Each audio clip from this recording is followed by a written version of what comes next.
ایک چھوٹے سے گاؤں میں علی نام کا ایک لڑکا رہا تھا۔ وہ بہت غریب تھا۔ اس کے گھر کی چھت ٹوٹی ہوئی تھی اور اکثر رات کو بارش کا پانی اندر آ جاتا تھا۔ علی کی امی بیمار رہتی تھیں اور اس کے ابو کام کی تلاش میں دور شہر گئے ہوئے تھے۔ علی روزان جنگل کے کنارے سے لکڑیاں جمع کرتا تھا کہ گھر کا چولہا جل سکے۔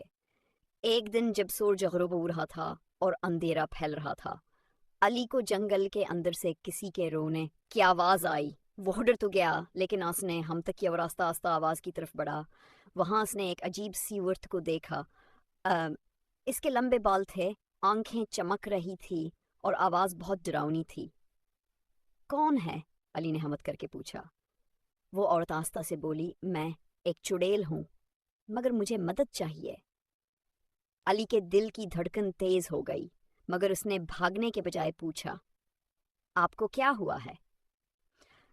چڑیل نے بتایا کہ وہ اصل میں چڑیل نہیں تھی، بلکہ ایک عام عورت تھی جس پر کسی نے جادو کر دیا تھا۔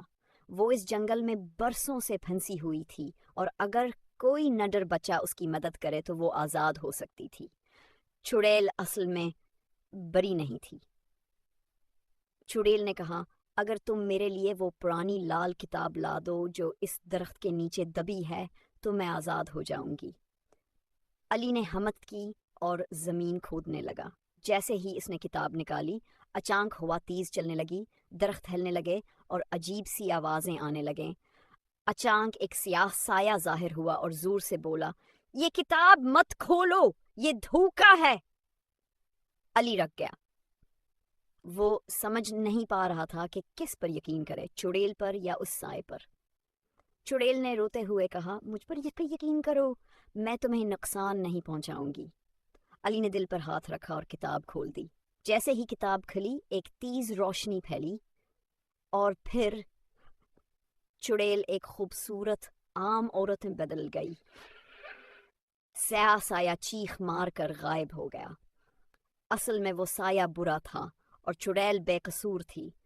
وہ عورت مسکرا کر بولی، تم نے مجھے آزاد کر دیا، اب میں تمہاری مدد کروں گی۔ اگلے دن علی کے گھر کی حالت بدل گئی۔ اس کی امی ٹھیک ہو گئیں اور اس کے ابو بھی واپس آ گئے۔ گھر بھی ٹھیک ہو گیا، لیکن کبھی کبھی رات کو جنگل کی طرف سے اب بھی ہلکی سی سرگوشی سنائی دیتی ہے۔ کیا وہ سب ختم ہو گیا یا کوئی اور راز ابھی باقی ہے؟ اگر دیکھیے اگلے پارٹ میں کیا سب ختم ہو گیا یا ابھی باقی ہے۔